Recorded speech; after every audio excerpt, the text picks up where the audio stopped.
গরু, সুপারি, কাঠ, কয়লা, বালুর সিন্ডিকেট ছিল আছে। এবার প্রকাশ্যে এডুকেশন সিন্ডিকেটের ব্যতিক্রমী কাহিনী।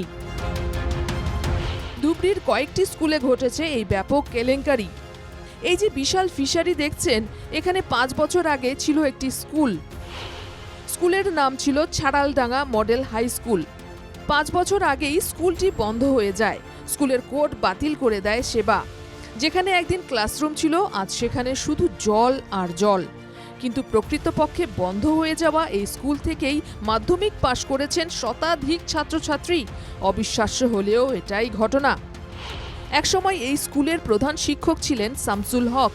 এই শামসুল হকের সঙ্গেই যোগসাজশ থাকা অন্য একটি বিদ্যালয় হল ফলিমারি শঙ্কর আজান আদর্শ বিদ্যালয়।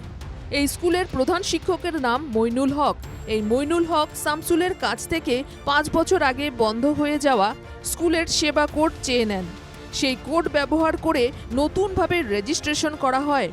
রেজিস্ট্রেশনের পর অ্যাডমিট ইস্যু করে পরীক্ষা দিলেন কয়েকশো ছাত্রছাত্রী।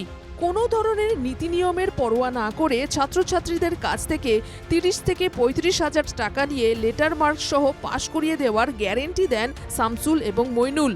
বিশাল এই কেলেঙ্কারির সঙ্গে জড়িত ছিল মদিনাতুল উলুম উচ্চতর মাধ্যমিক বিদ্যালয়ও, এমনটাই অভিযোগ।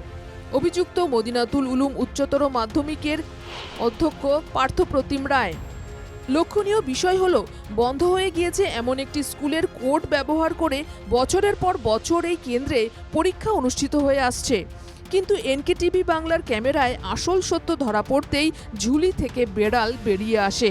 স্থানীয় জনগণের সঙ্গে কথা বললেন আমাদের প্রতিনিধি।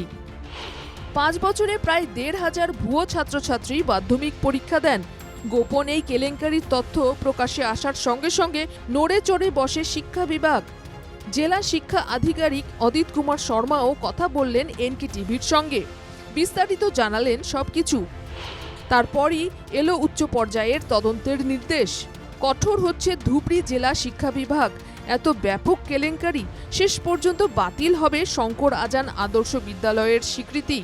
মই গম পালো যে স্কুলখন যিখন ছাড়ালডাঙ্গা হাই স্কুল, ইয়াৰ অলৰেডি ডাইচ বা ইউ ডাইচটো অলৰেডি ক্ল'জ হৈছে, কিন্তু সেৱা কোডটো তেওঁলোকৰ কি কৰিছিলে, এখন এই যি শংকৰ আজান জাতীয় বিদ্যালয় বুলি কৈছে তেওঁলোকে ছাড়ালডাঙ্গা হাইস্কুলৰ সেৱা কোডটো তেওঁলোকে ব্যৱহাৰ কৰিছে, যিটো ব্যৱহাৰ কৰিব নোৱাৰে। এই বিষয়ে আমি এতিয়া ইতিমধ্যে মই ফোনযোগে আমাৰ এছেবৰ চেয়াৰমেন ডাঙৰীয়াৰ লগত যোগাযোগ হৈছে। ছাৰে মোক এটা ৰিটেনকৈ গোটেই বস্তুখিনি দিবলৈ দিছে। হয়তো খুব সম্ভৱ এই স্কুলখনৰ এফিলিয়েশ্যন কেঞ্চেল হ'ব। ধুবড়ী জেলা শিক্ষা বিভাগে এখন হাহাকার। শুধু মইনুল ও শামসুল নন, ব্যাপক এই কেলেঙ্কারির সঙ্গে আরও অনেকে জড়িত থাকতে পারেন বলে সন্দেহ করা হচ্ছে। জেলা শিক্ষা বিভাগের কারো সহযোগিতা ছাড়া এটা আদৌ সম্ভব ছিল না। তদন্তের পর পুরো সত্যটা সামনে বেরিয়ে আসবে বলেই ধরে নেওয়া হচ্ছে। Bureau report, NKTV Bangla.